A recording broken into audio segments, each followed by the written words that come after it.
Al, it is time to talk about one final game before the year ends. Actually, that's not true. We may talk about another game at some point in 2 weeks, depending on what we do in 2 weeks.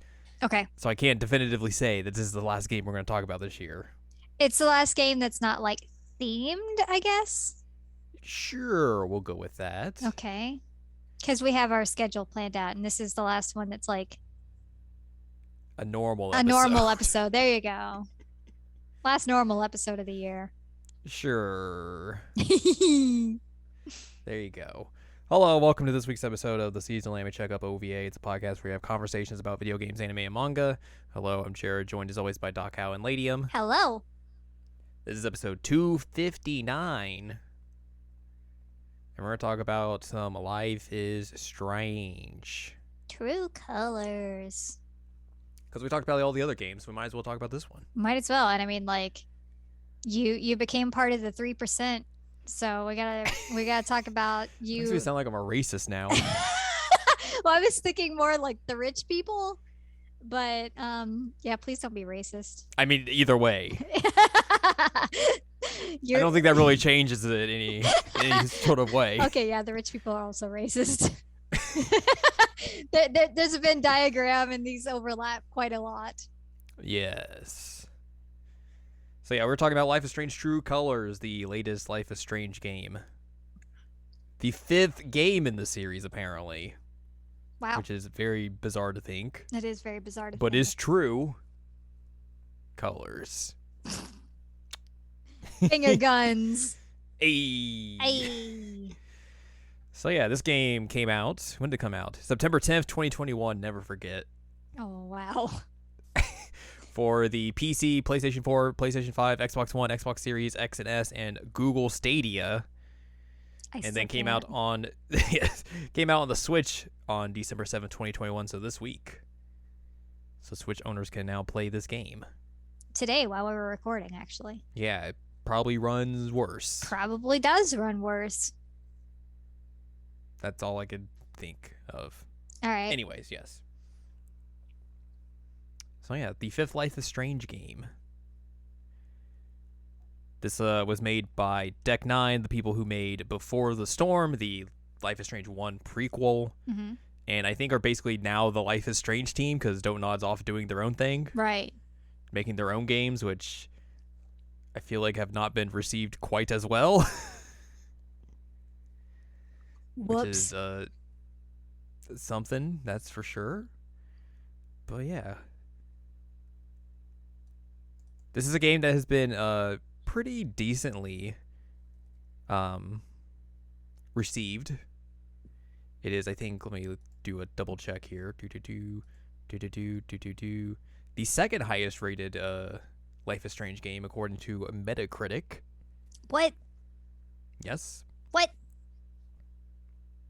Hey, I'm just telling you facts here. I mean, Them's the facts. It is Life is Strange 1, True Colors, Before the Storm, Before the Storm, and then 2.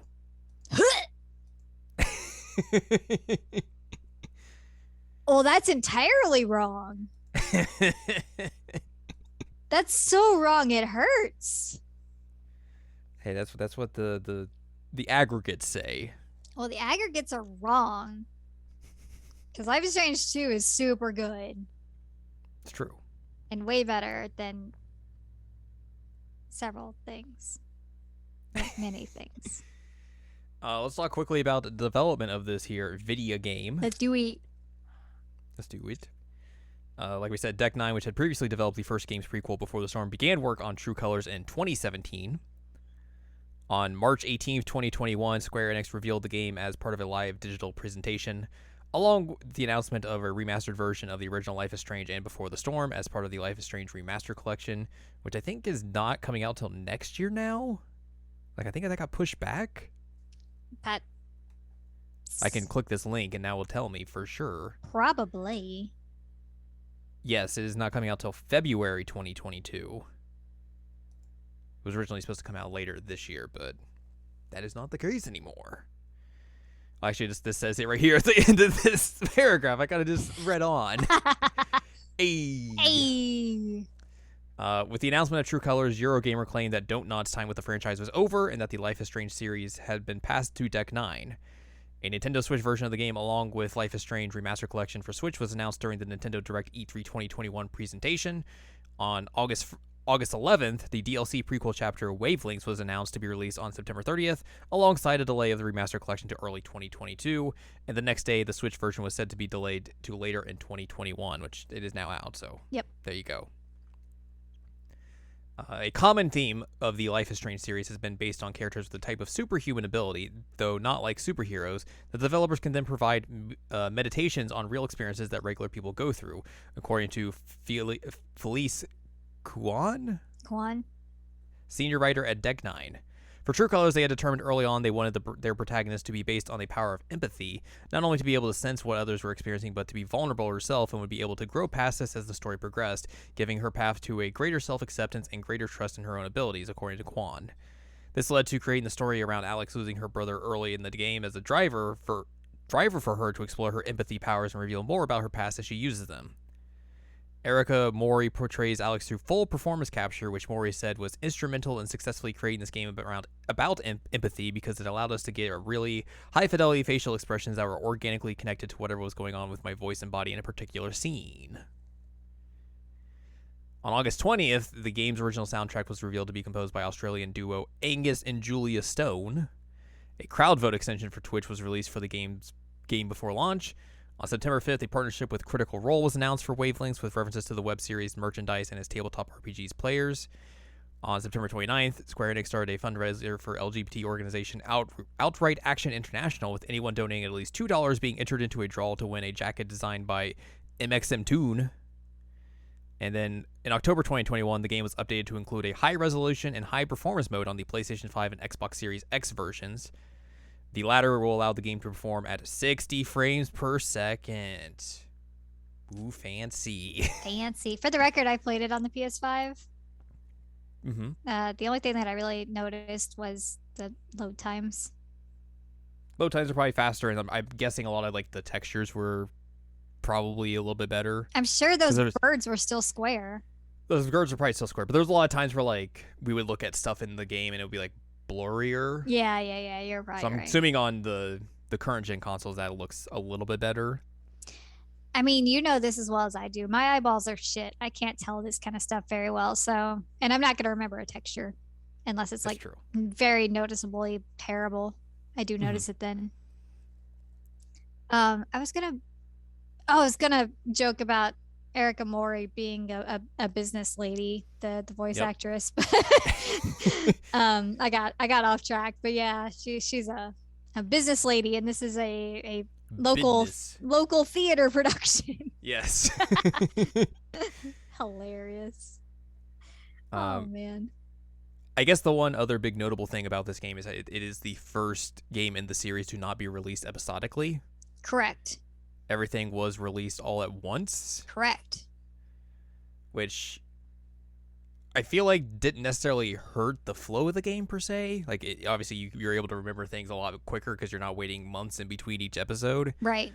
But it did feel like it kind of made some of the episodes a little shorter than previous games, where the chapters would be about like a couple hours long, and some of the chapters, I think in like the middle section of this game, you could probably knock out in like an hour and a half. Yeah. We got through this generally pretty quickly. Mm-hmm. So I thought that was an interesting choice. I think that after like the really terrible release schedule of Life is Strange 2, and like that game is amazing. I think if it had a release like this, it would have done so much better with people. Yeah. But because coming out, having like a year and a half for it to all come out really hurt that game. Yeah. Which sucks, because that is, in my opinion, the best Life is Strange. IMO. Yeah. But yeah, like I feel like we talked about this before. I don't remember which episode it was, but we have talked about the episodic dealio fairly recently. But like, you know, certain series that had been episodic before now starting to become just throw everything on the disc, right, and let that be it. So it makes sense that they would go this way, especially because like I think it's probably going to make them more money in the long run. Yeah. Doing it this way. But, there's just something to having, like, episodic games where you get to play it and then be, like, theorize about what's going to happen next and have all that time to, and then, you don't have to play it all at once. You kind of, like, let things stew and then get to play it again and then so on and so forth. But I think, like we talked about with Life is Strange 2, you really need to have a good set release schedule for that to really work. Like, the first game, I think, had that, and it worked really well because they were able to, like, start it in January, and by the end of the year, it was done. Mm-hmm. But like you said, I think 2 kind of may have ruined that for the rest of the series, and this is probably the way it's going to go from now on. But yep. Also, the answer you're looking for is Alan Wake. Yes. Oh, yeah, you're right. Because that game originally was supposed to be episodic, but it was not. Mm-hmm.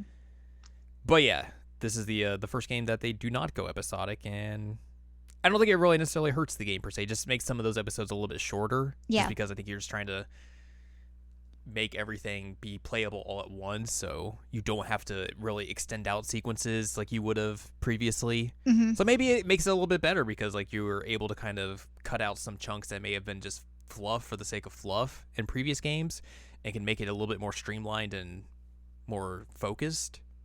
I mean, we did spend some time looking at a dead bird, so. Yeah, we did. Dead dove do not eat. Do not eat. I don't know what I expected. God.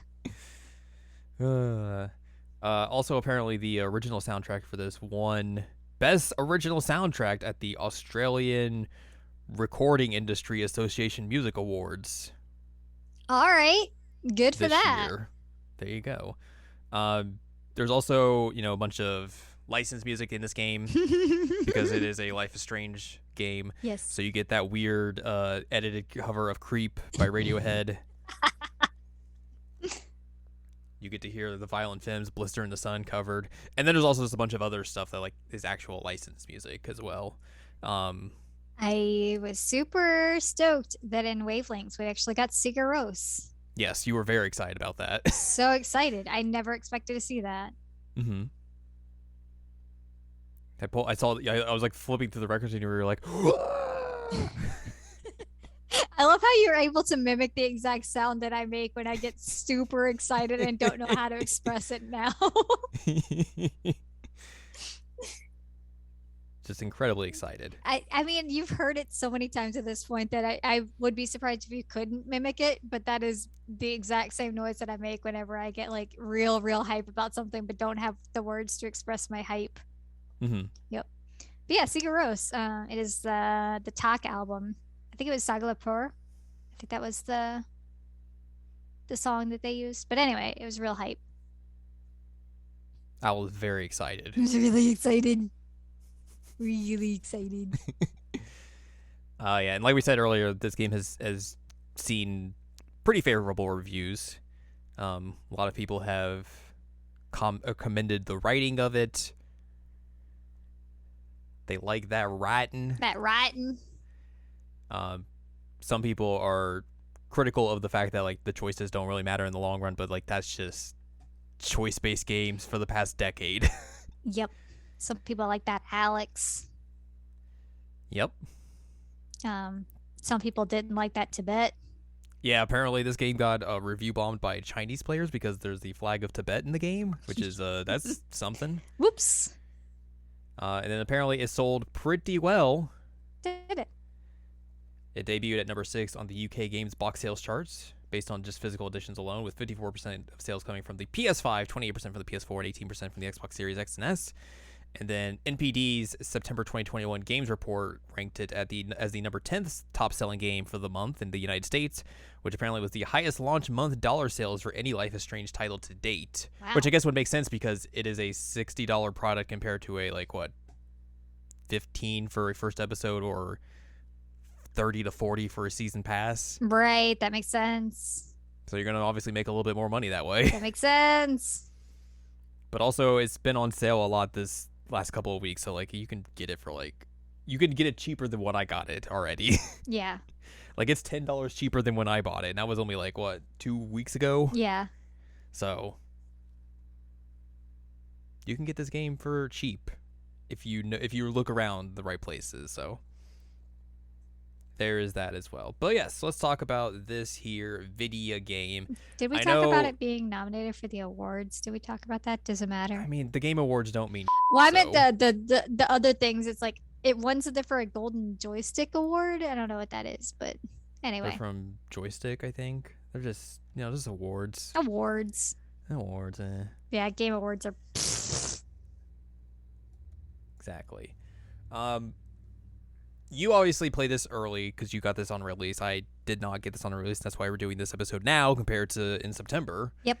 And you were very adamant of being like, "Oh, I can't wait to see what you think of this." Yep.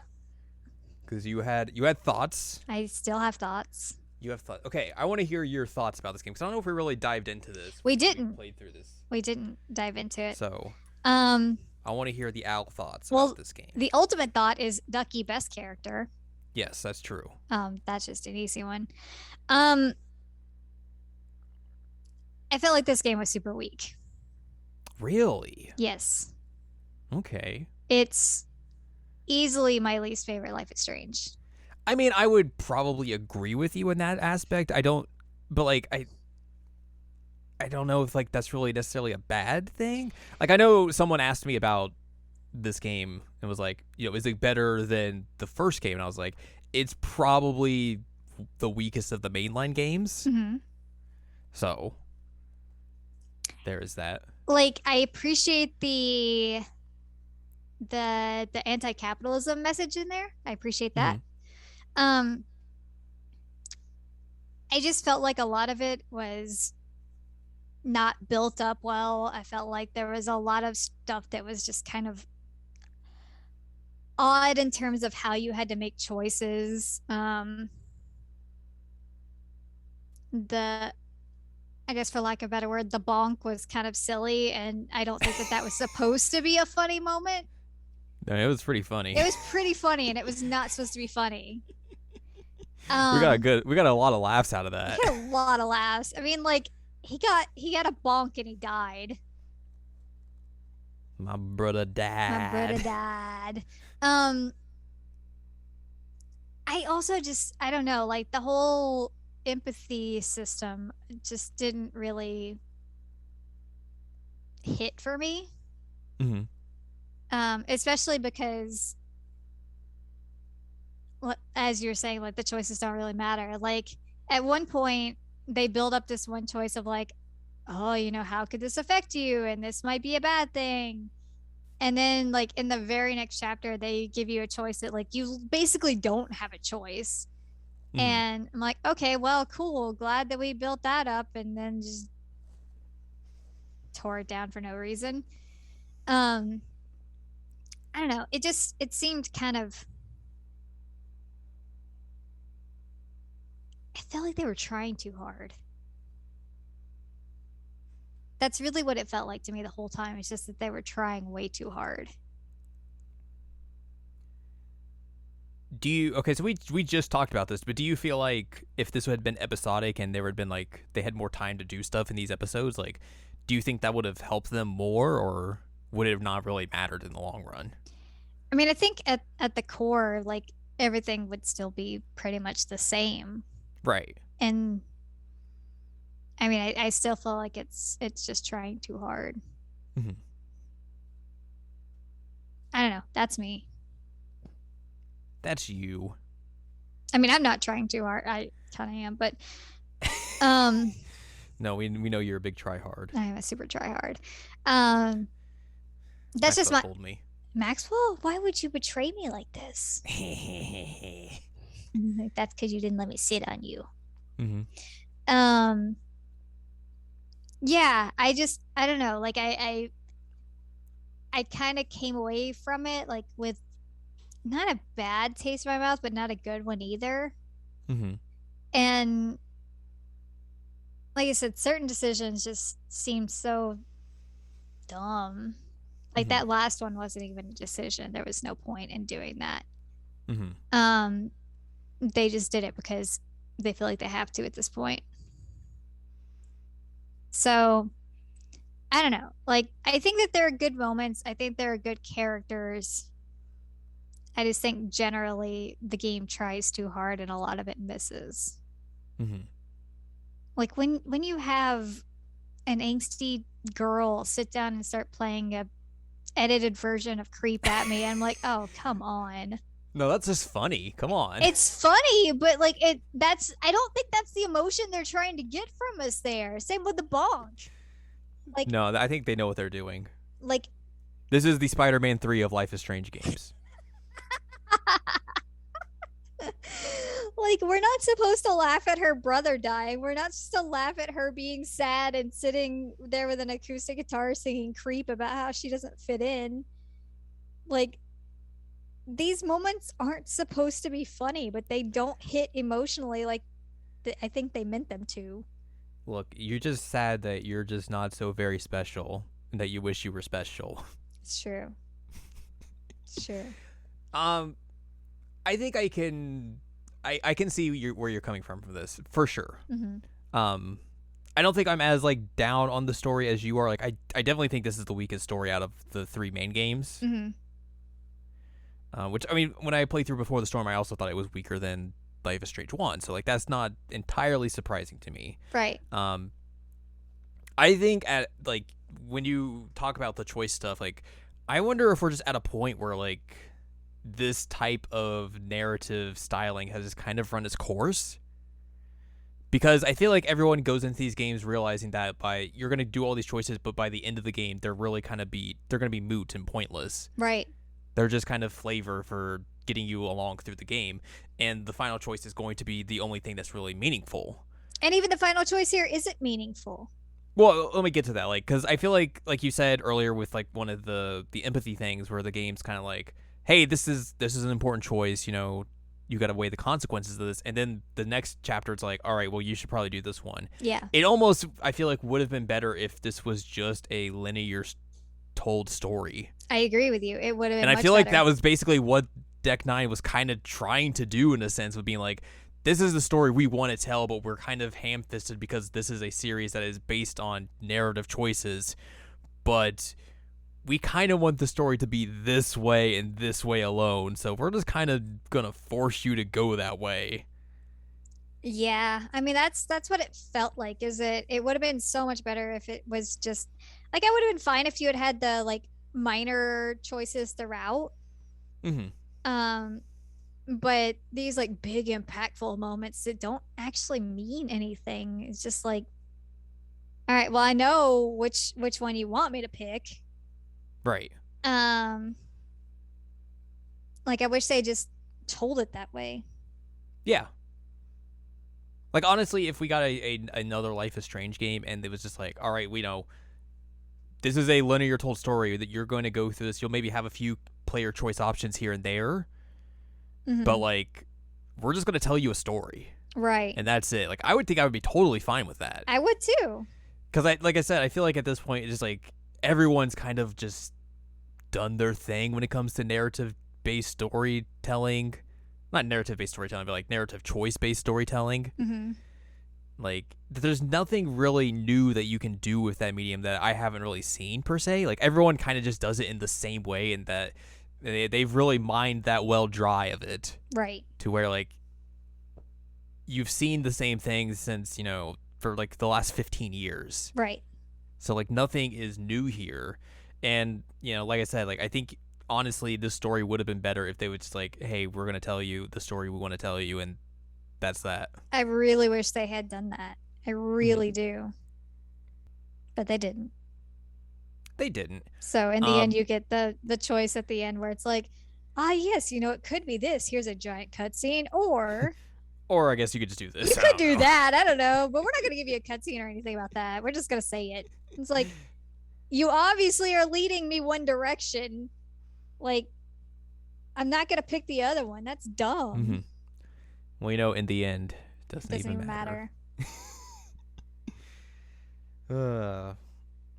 Yeah, like, I don't think, like I said, I don't think I'm as down on the story as you were. Like, I think it's fine at best. Like, it's okay. Yeah. It serves its purpose. I think where this game shines, though, is just like, I like a lot of these characters, and like I like the way these characters interact with each other. Mm. Like if you told me, hey, here's more DLC, it's just like here's these characters hanging out after the events of the story, I'd be like, yeah, sign me up for this. Yeah. I would totally want to like see more of this and just live in this little world for a little bit longer. Like that would be totally fine with me. And like that's the one thing that I really took away from this game is that like I feel like I just like want more fun interactions with these characters. I loved the like text banter between like Alex and Steph and Ryan. Yeah. Like that was always super, super funny. Yeah. Like that is where this game truly shines is the character writing. Yeah. And just having them all interact with each other. Like it's very similar to how the Cowboy Bebop live action adaptation was. What?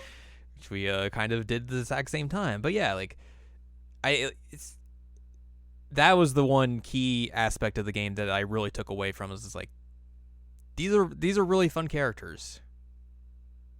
Some of them. I think some of the other like Well, like yeah, like I mean like the main the main characters, really. trios. Yeah, I agree with you. Those are good characters, and I think that their interactions are very, very well done. I think that it's like believable that they are friends slash potentially more than that. Yeah. And that's good. And I think that like getting those like goofy text messages also builds up some of the stuff that we don't see on screen, but it doesn't come off as like fake. Right. So that's good. But yeah, some of the other like town characters was like, all right, cool, you're pretty boring. They're there. Yeah. Like Mac. All right. Cool. Yeah, he can hit the bricks. Jed generally I was like, all right. I did like the whole Eleanor thing. Riley was kind of bizarre outside of the grandma thing. Yeah. And then Charlotte just looked like she came from a whole different game. Like she did not look like she belonged in that game. I don't know what it was about her character model, but it looks like they took her from a different game and just plopped her in here. I was like, all right, cool, you're gonna be Gabe's girlfriend. She's like, oh, okay, I guess. But you know, she's got the one weed. The one weed. And the alien bong. And she does have the alien bong, which is pretty good. And a kid. Oh, also Pike. Pike sucks. I don't like Pike at all. Like that first moment you meet him where he's like, well, I gotta talk to you about you beating up Mac. Yeah, he's a real big piece of trash. Yeah, he sucks. God, I don't like that guy. You know who I do like though? Ducky. Ducky's real good. Ducky's a good dude. Mm-hmm. I still love that he signs all of his text messages with his full name. It's very appropriate. It's very appropriate. It's so funny. And you get to play some arcade games.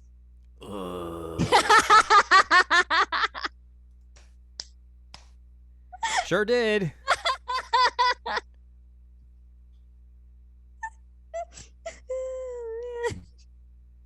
Sure did. Yep. Hey, I mean, their fake minor 2049er wasn't bad. No, it wasn't bad. That was good, at least. Yeah. But then you also suffered. And I also suffered. Ripperoni. Hero's like, oh, I was going to have a fun time playing this arcade game. And then I was just like, here, I'm having to suffer. You just had to get the high score. That's it. Yeah, because we broke the game, I think, in a nutshell. Yeah, you definitely broke the game. Yeah, so you can play Arkanoid in this game and just don't. Yeah, don't do it. Arkanoid sucks. For your insanity, don't do it. It's terrible. Who thought this was a good video game? Who made Arkanoid? Taito. Well, I meant like human. What human made Taito? What made Taito? Arkanoid was designed by Akira Fujita and Hiroshi Sugino. All right, those dudes. They ruined your life. They did ruin my life.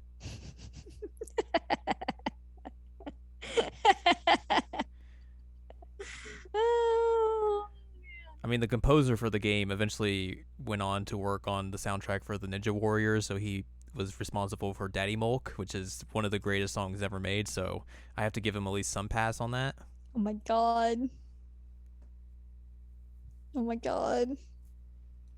But yeah, Arkanoid sucks, and apparently Arkanoid's one of Taito's most profitable coin-operated games. Yeah, I'm not surprised by that. If you want to feel like you're just in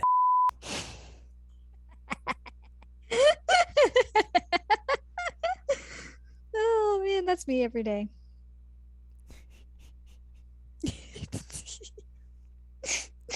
Sorry, that was more sad than I meant it to be. Oh man. We should have gotten Alex emotions while she's playing Arkanoid, and it's just anger the whole time. Did you know Arkanoid was reviewed in Computer and Video Games in November of 1986 and was compared to Pong and Space Invaders in its simplicity and addictiveness, but was described as a lovely game that is fast, colorful, simple, and addictive. You said computer and video games? Computer and Video Games. I was in that magazine a lot when I was doing You were. my work. It was reviewed by a lady, so I'm sure she got a hate mail for having reviewed a game. Oh, I'm sure she did. Also, the NES version was named the best arcade translation for the console of 1988. Choices were made here. What is this? Dragon, a magazine from Dungeons and Dragons, reviewed the game, giving it 5 out of 5 stars. People will be wildin'. Yeah, no kidding. In 1997, Electronic Gaming Monthly editors ranked the NES version the 41st best console video game of all time. Ooh. Sure is a choice. You end up playing for hours, they'd say. Anyways, Arkanoid sucks. Don't play it. Don't play Arkanoid. It's a waste of your time. Even if you get the top score on the high score list, you'll just be like, I just wasted all my time. You just have to suffer to get there. You suffer, and you suffer a lot. You're probably more sad about playing Arkanoid than you are the bonk. Oh, yeah. 100%.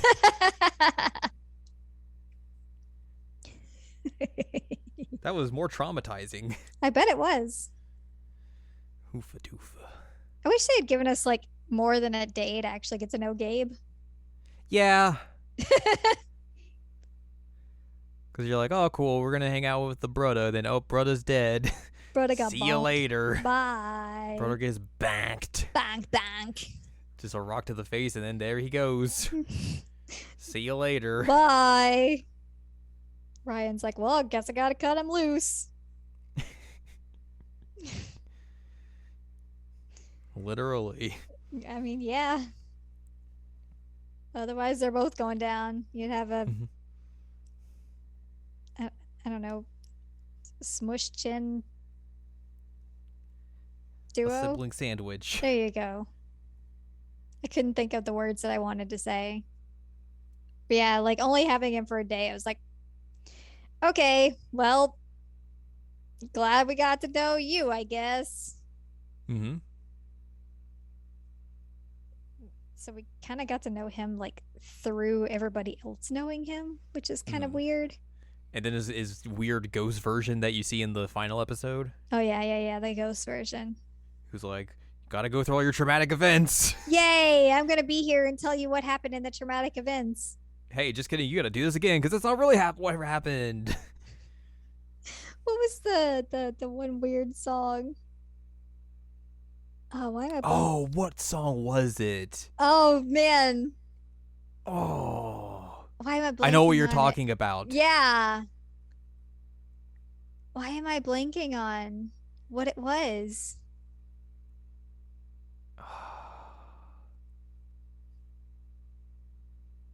But it was just very out of place. Yes, it doesn't really fit. And it was just like, what is happening here? Why is this here? Thank You by Dido. Yes. It was a very strange choice. Thank you. It was a very strange choice. It sure was a choice. Puts on the headphones and was like, Dido? What? Especially after Kings of Leon is like the thing that they go to. Yeah. Bleh. They're like, oh man, let's talk about how much we love Kings of Leon. And then later on, it's like, here's Dido on vinyl. I'm like, wait, what? Should have gone with that. What? Wait, what? That's what the record at the beginning of the game should have been. Oh, the Dido record. It should have just been Dido the whole time. Yeah. Or alternatively, it could have been Celine Dion's Greatest Hits, as Ryan suggested. It's way better choice as well. Way better choice. Or the Smash Mouth cover bands. Could have been that. He suggested that too. Also a good choice. Or just, have the Bird Call album or something.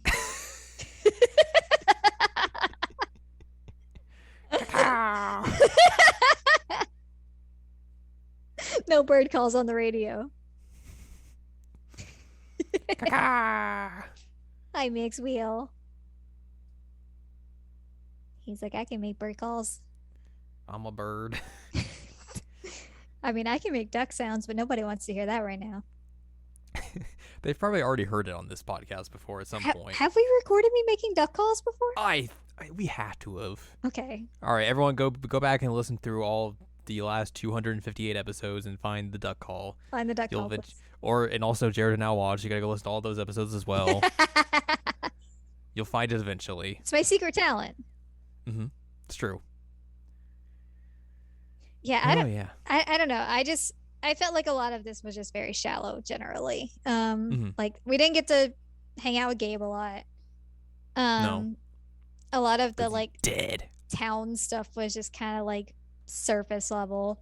Like you said, I think the one real shining moment of this is Ryan, Steph, and Alex. It's being weirdos. Yeah. And Ducky. Also being a weirdo. And also like being delightful and wanting to dance. Yes. And drunk. Mainly drunk. I mean, I would say like the whole the LARPing section. That was fun. Very good. That was my favorite part of the game. Very dumb and very good. It was very funny. Like when it turned into a turn-based RPG, it was just like, oh my god, what? What? That was just that was a good call. It was a very good call. It was a very, very good call. And like the fact that you were able to like talk your way out of things or like use items to not have to fight and everything. I was like, oh, this is fantastic. I love this. Mm-hmm. Well, yeah. And like Ducky just being drunk with his little hat on, being like, oh, hey, I'm the dwarf. They told me I could stand behind the bar. Did they now? Ah, yes. Are you helping yourself to the wares? No. Wink. Also had some foreshadowing there with the LARPing. Yes. Yeah. Imagine that. I did. Imagine. Oh. What were you gonna say? I just said imagine. Imagine. I did also appreciate that Ryan was all of the enemies for the most part.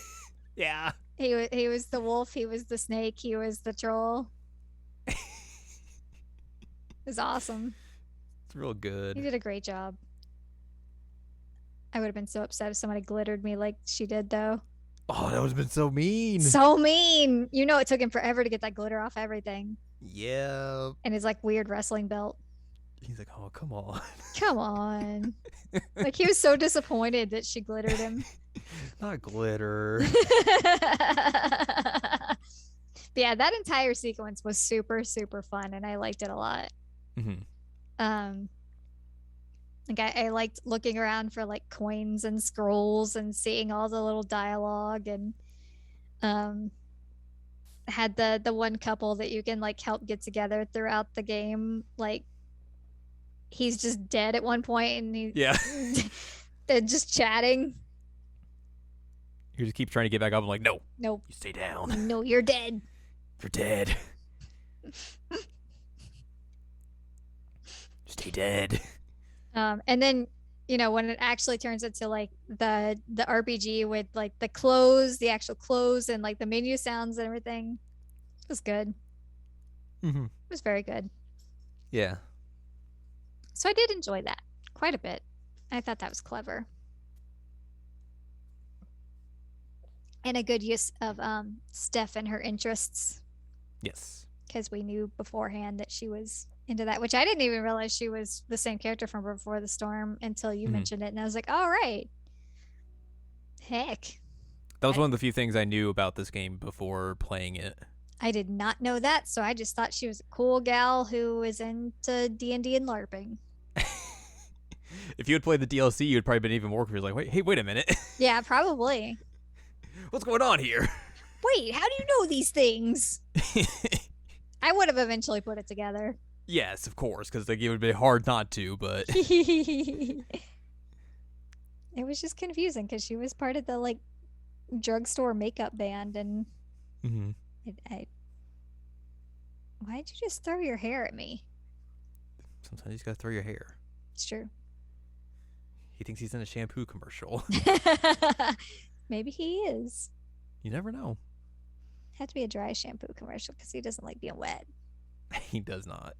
But yeah, so like again, generally the whole like anti-capitalist part of it was cool. Mm-hmm. I'm not sure that it was completely pulled off well in all aspects. Yeah. Also, man, spoiler alert, it must suck that Typhon took like her entire family from her. Yep. Yep. It's a little rough. Yep. Ripperoni. Killed her brother trying to cover up they killed her dad. A lot of ripperonis there. A lot of ripperonis. How many died? 7? That sounds right. I wish there had been some like build up or foreshadowing or something about Jed. Other than just, hey, Jed saved people in the town. Yay. I mean, I called it, so. You did call it, but you called it because of like knowing the series. Like, I'm also because I knew the series, but also because I was being a jerk at the time. Right. Just goofing. But like it's very obvious, I think, like going into that 4th episode, you're like, oh, something bad's gonna happen. Yep. Just because that's the way these episodes or the series tends to go. Yep. And it just went the exact way I was expecting it to go. I was like, oh, okay. Yep. Yep. It's one of these. Yeah. I just wish there had been some better build up there.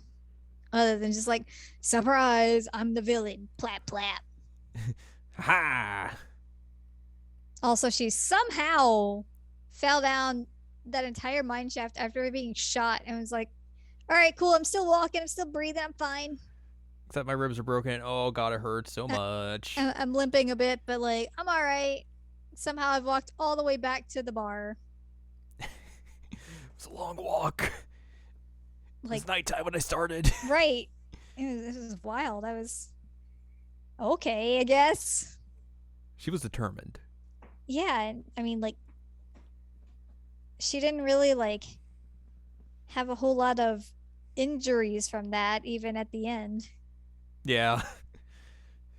Like a few days later, oh, okay, I'm fine. I'm fine. Nope, no. Everything's good. I got shot, broke some ribs, probably broke some other stuff, but like, I'm fine.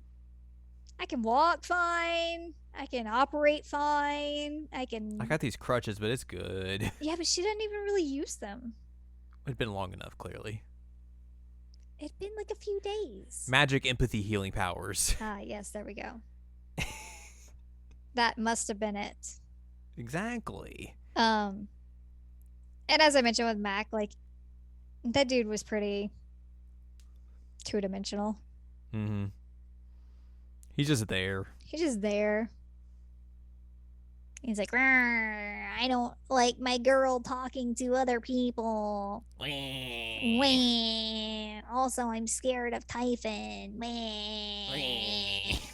And then it just kind of disappears. Yep. I was like, oh, okay, I guess. Sure. Sure. Yep.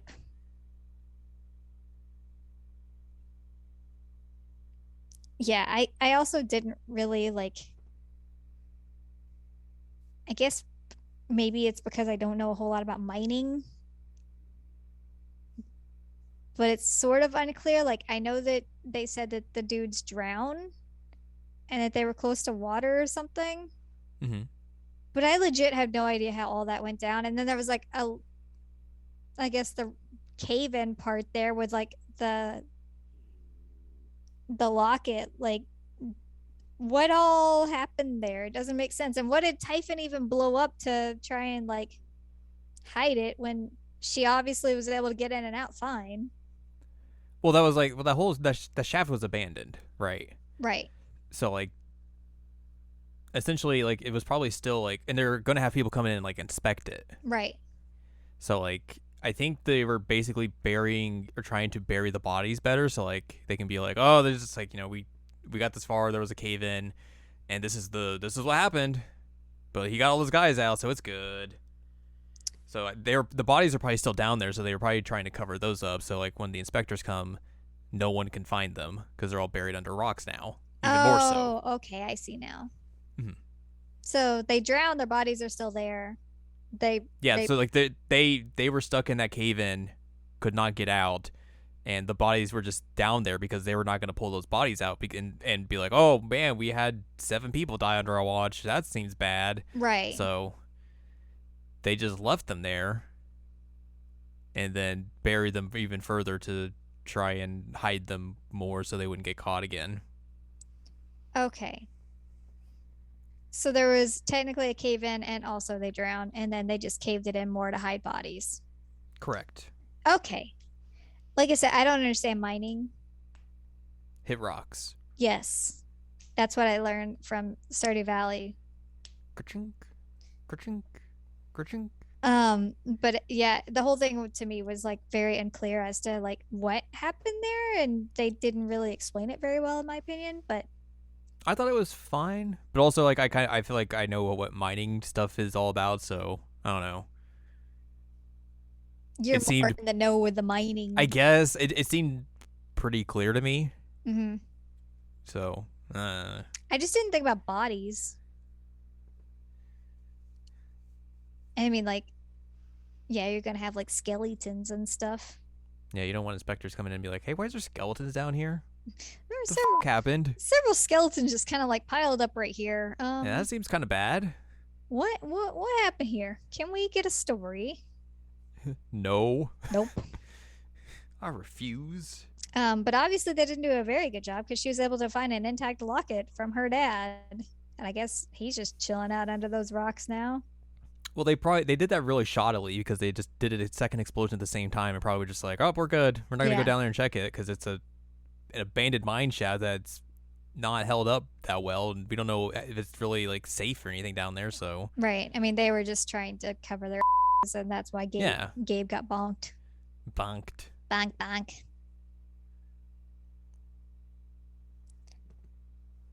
Bad Jed's like, oh man, I'm the bad guy. And Yes, he is. the LARPing is also like, oh man, I'm the bad guy. Foreshadowing. Foreshadowing. I don't know. There like I said, there's some good stuff here, but there's also some stuff that yep. And so that was the main reason that I was like, I can't wait until we could talk about this because I had thoughts on it and I didn't know how your thoughts would be in comparison. Mm-hmm. Because I noticed that like people seem to like it a lot. Yeah, yeah. And I was like, am I weird? Am I a creep? Am I a weirdo? Well, are you?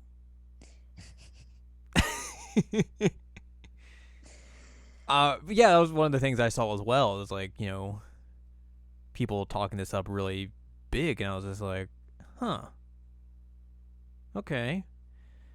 Like before even playing it, so going into it, I like was curious to see if like those expectations would be met at all, but like I don't necessarily think they were. So like I think that's a little bit more surprising coming out of it, just being like everyone's like, "Whoa, look at this game!" I'm like, it's all right. It's all right. The other games are better. I mean, that's really the gist of what I was coming away from it with. Is it was all right. The other games were better. Mm-hmm. Also, 0 out of 10, there was like a mini golf thing on the roof, and we couldn't play it. Yeah. They let us play Arkanoid, but we couldn't hit a little golf ball. Shame. It's the worst. The worst.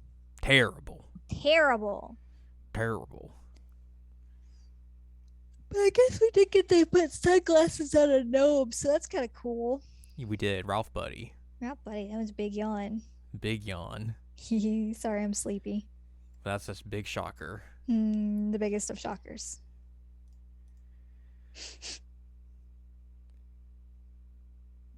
Also, I learned you don't take multiple gummies. The weed gummies. The weed gummies. Or you'll be real messed up. Real messed up. She's like, "Oh no, calm down. First of all, it's fine.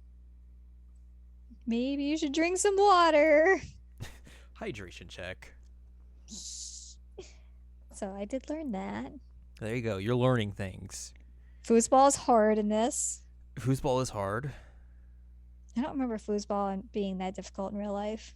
I mean, it kind of is. You gotta like hit all the little levers all at the same time, and you're just like, Blah. Exactly. Also worth noting. Yawn first, then talk. Yep. Worth noting that in my game I ended up dating Ryan, and in your game you ended up dating Steph. Yep. Because I wanted to see like the differences between the two. I figured that would just be worthwhile to discuss. I personally do not think that there is a better option. I think that they're both very, very good options. Well, there you go. Put it on the back of the box. Al says you can't go wrong with either option. I just think that they're both really good fits for Alex, and I think that the way that everybody like vibes together, it works out really well. And I think that both of those characters, as you mentioned before, are really well written. Yeah. The only detriment to Ryan is that he has a stupid necklace. It's pretty dumb. So stupid. Also, he just kind of disappears in Steph's ending. Yeah, real weird. Just gone. Like, there's a canonical reason why Steph is gone in his ending, but doesn't make a whole lot of sense. No, like he literally lives there. Where is he? It's I think we talked about this after we finished, but it's like they took the first ending, like the Ryan ending, and was like, well, she's not here for this one, so I guess we'll just not put him in this one because I don't know, we can't put the resources to doing that. Right. And it's very bizarre. Yeah. But yeah, I think that they're both very, very good choices in terms of datables. Mm-hmm. And I am happy that we got to date both of them. Yes. I mean, I guess technically you didn't get to date Ryan, but I did not. I told you about it. You did. And then like we alluded to earlier, but like the endings themselves, like the main endings. Right. There's one that is very much like, hey, you should do this one, and then there's another that's like, I mean, you could do this one. You could do that. So the ending, the big final choice is: do you stay in Haven Springs, the city or the little town that you've been in the whole game, or do you leave? Right. And the one that's very much hinted at is like, you should just stay here. They give you like a 5-minute cutscene about like what your life would be like if you stayed there, and then immediately after, like, or you could go leave and do this. And literally that's all they say. Yeah. And it's like, cool, I wonder which one you want me to do. I mean, it did a good job of convincing me. Because I told you before I did that choice, I was like, going into this, I was thinking of like, oh, she should probably just leave because of everything that's happened. But then like that whole cutscene when I was like, maybe she should stay. Yeah. Maybe that's the best option. Yeah. I mean, it's very clear that's the option they want you to pick. Mm-hmm. Because otherwise it's just like, hey, you could do that. And then like the actual ending, I watched them on the YouTubes. Yeah. And they're just so dumb. Like, I mean, I feel like that's just how this series has always been. Like, there's not a good ending, but like a good ending. Right. For the game. And then the other one's just kind of like, eh. Right. And that's basically how it is here. Yeah. I think it's really strangely framed. Yeah.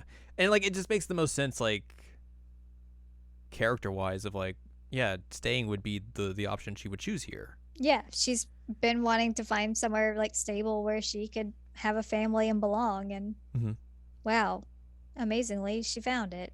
Yeah. What? So I mean, not every like, place has Ducky.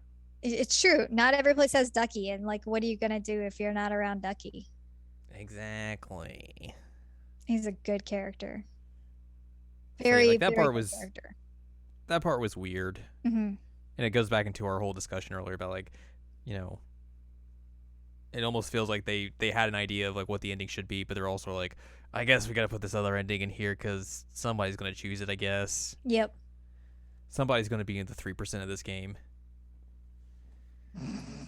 Was it 3% for that one? Because I guess we should address your 3%. I don't know what the percentage was. I don't think it was like that high though. Right. So yes, the 3% joke that we've been making throughout this entire episode is that like the first big choice you get at the beginning of the game is when you meet Gabe. Yep. And it gives you the option to hug him or shake his, or have a handshake with him. Yep.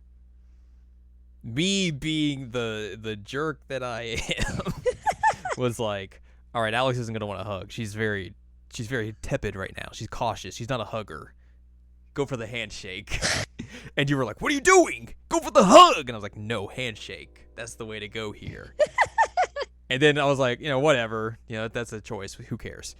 We get to the end of that episode, and it's like going through your choices and the percentages, and like the worldwide percentage for that first choice is like 97% hug, 3% handshake. Yep. It was just like, wow. Yep. Yep. It's very funny. It was super, super fun. I still can't get over the fact that you went for a handshake. Gotta be polite. I mean, it's your brother. It's the brother you haven't seen in like years. Things have changed.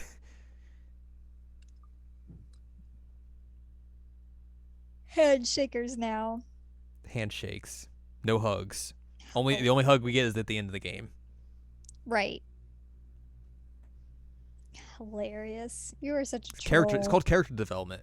Yeah, it sure is. I hugged the brother for the record. Well, that's because you're a coward. It's because I would have hugged him. I hugged my brother.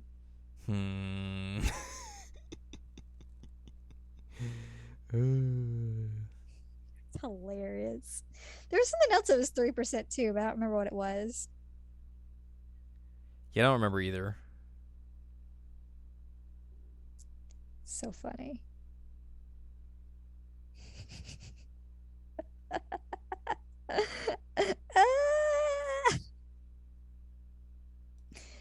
You were such a weirdo.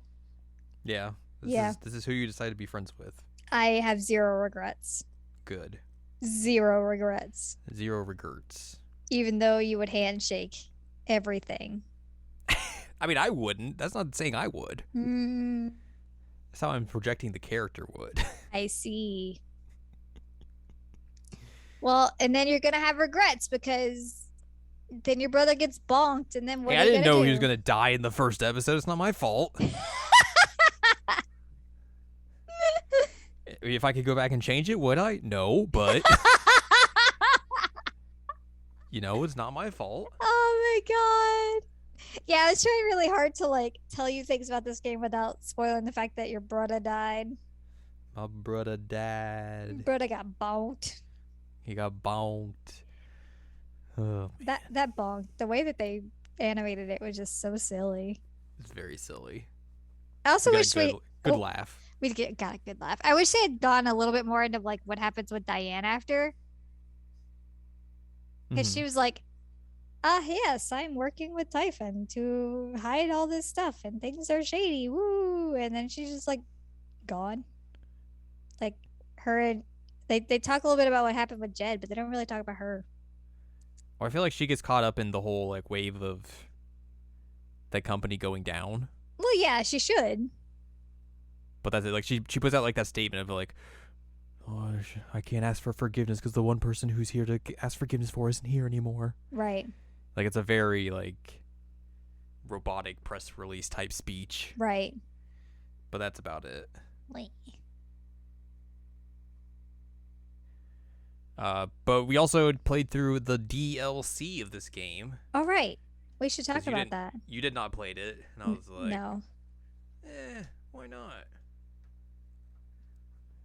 Why not? Why not? So this is a prequel to the game. Yes.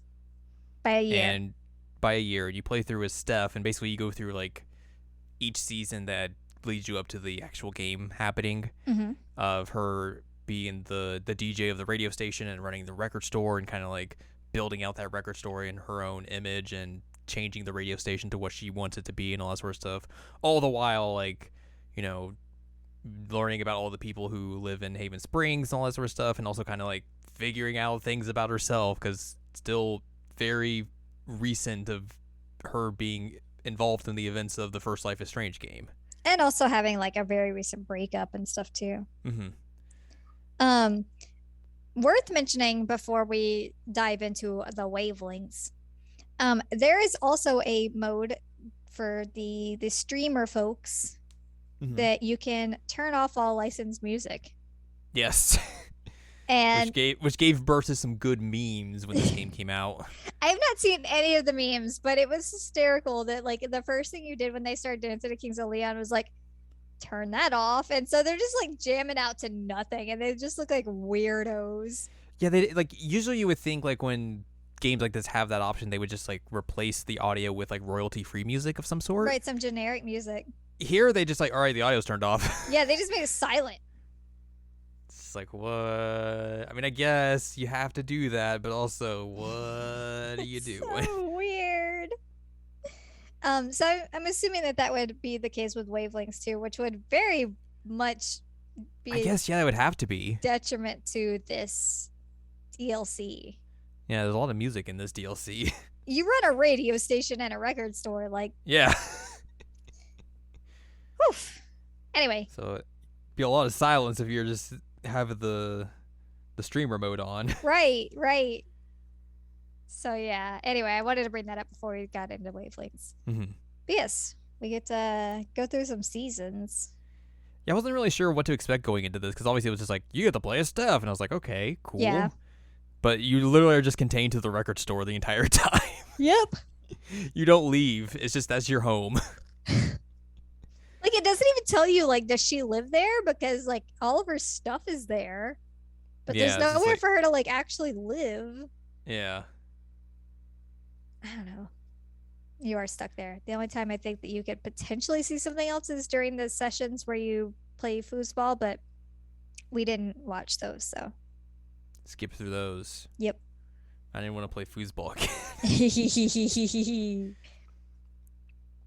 But yeah, like, I thought this was an interesting way to kind of tell the story because, like, you really dive into, like, Steph as a character more so because obviously you're playing as her, but, like, you get a lot of, like, just, like, her inner thoughts and everything, how she is changing throughout the year as time goes on and all that sort of stuff, how her, like, relationships with Gabe and Charlotte are changing as well. And Ryan. Also when Ryan comes into the picture as well.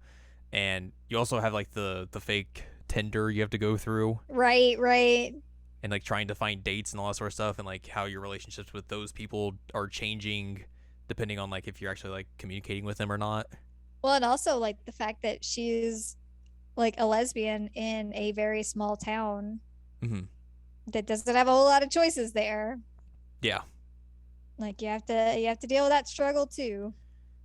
Got to expand that search radius. Yep, everyone's like, "Hey, you want to like come to Denver at some point?" Like, Yikes! So can't do that right now. yeah, the whole Tinder thing. I was like, "Oh God, online dating's already super stressful. I don't want to have to online date in a video game." Well, you had to. Yep. But we did make some decisions on the left and right. We had a system. Mm-hmm. You got no profile, no quip. Get out of here. Get out of here. If you looked like you were way too like conservative or sorority, out of here. Get out of here. That one chick who wanted a third, get out of here. Get out of here. You also eventually have to lure out a cat, which you'd never see until the very end, which is very sad. I wanted to pet that cat. Very sad. I wish that they had given you more of a way to interact with Valkyrie. Mm-hmm. Let me pet the cat. Let me pet the also, cat. She takes on this like role as like a psychic on the radio, essentially. Yep. Giving out fortunes. It's just her like rolling her 20-sided dice. Yeah, D20. And that just becomes her character on the radio as she's trying to like change it from just boring contemporary radio into something entirely new and fresh. But I think like the actual interesting thing to come out of the DLC itself is the fact that like this is the first time we've seen in a game characters from Life is Strange actually having to deal with the ramifications of Life is Strange. Right. Because we have not had that in any of the other games. Like there's been references and like allusions to it, but it's never been the actual characters from those games actually dealing with what happened. Right. And like that was the most fascinating thing to me, especially because like going into the actual game, like knowing that Steph was in the game, I was like, okay, well she's probably going to make some references to it or something, and she really doesn't in the main game, which was I thought was real surprising. So I was like, this has to be where those references lie. It was. Sure enough, this is where those references lie, because they bring back Mikey from Before the Storm as well, and you do like D&D and all that sort of stuff. And one of the seasons they bring you to is literally like what the fifth anniversary of the events of Life is Strange. It even starts like when you start the DLC. It's like, did you play Life is Strange? What is the choice you made? Yep. It's like, okay, here we go. Yep. So once you're at the anniversary, like you have to deal with those ramifications. Which I thought was good, because like I really had been wanting to see like, okay, what do these characters have to feel about this? What how have they been dealing with this in the years that have passed? So like that was I think one of the most interesting aspects of this DLC for me in particular, and I'm glad that at least we got some like impact of like what's happened with these characters and like how it's affected them and how they're still trying to work through it, 5 years after the fact, because it was such a big event in these people's lives. And it also kind of led to the downfall of one of our Tinder relationships. Because we were getting along okay with her. Like we went to her play and we were flirty. And then she's like, by the way, I got nosy and like checked out your Facebook and I found out all this stuff. And we're like, oh like, no, that was a big violation. Yep. So she's like, oh man. But like Steph in general at that point, it kind of been like closing herself off from like everyone. Yes. So it wasn't like until like she had that D&D session with Mikey where she's like they really had to like talk things out about like, what does this mean to us? Right. Like, what does this mean to Steph in particular? Because she has not worked out these feelings over the past 5 years. It's been like, this time the year comes around, I'm just going to shut everything out and hope for the best. Yep. And it's eventually just like, all right, I got to talk to someone about this finally, and hopefully this will at least give me some first step to having, a different feel of this time of the year and this event and all that sort of stuff. And we have like Mikey like trying to contact her throughout the DLC even before that. Like he sends her a package of D&D stuff and like he messages her a few times. So it all comes to a head at that season. I think it's fall. Yeah, because like she even like mentions like because he keeps messaging her and she like doesn't respond. He's like she's basically it's like I'm trying to ghost you, dude. Yep. When I do this, people they go away and you don't do this. What is going on? So that was an interesting aspect of it. Is hi, hello, we're dealing with this. Yeah. And I do like that they dealt with it in a very Steph way with a D&D session. A D&D therapy session, basically. Yeah. Basically, you're not wrong. It was good to see Mikey again. Yeah, like I'm glad that we get to see those characters and like deal with this sort of thing. It made me think of the glitch that we had with like the weird gnome like floating when we played. So yeah, that was probably like the most interesting part for me in particular. But I did like getting like know a little bit more about Steph and like how her story came about and how she came here. You know, what she had been doing the year up to when Alex shows up and all that sort of stuff, and like just getting a little bit more of her interactions with like some of the other characters in the game and all that sort of stuff, and you know, like eventually the New Year's Eve part of the DLC, which is like the final part where she's like all by herself in the radio booth dealing with all that sort of stuff, and like the gang puts her on this little scavenger hunt, which like devolves into like, hey, you're a part of the town now. If you want to leave, you can. If you want to stay here, you know, you always got a seat at the bar. I thought that was really nice and sweet. It made me want to go back and see if I could find that plaque in the bar. Yeah. But I didn't do that. But I was curious. The DLC ends basically how I thought it was going to. I was like, this is probably going to end with like the day Alex shows up. Yep. And lo and behold, that's exactly how it ends. Yep, ends with Alex showing up and us showing the record asking which one to play. Yep. Which makes sense. Yep. Makes like that's of course that's how you would end this. Yes. So I thought that was a fine piece of DLC. We also got to talk to an old lady about K-pop. Yeah. That part was real good. It was really good.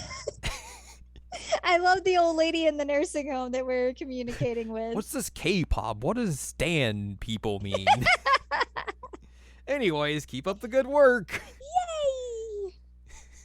It was really funny. Yeah. It was really funny. I like that a lot.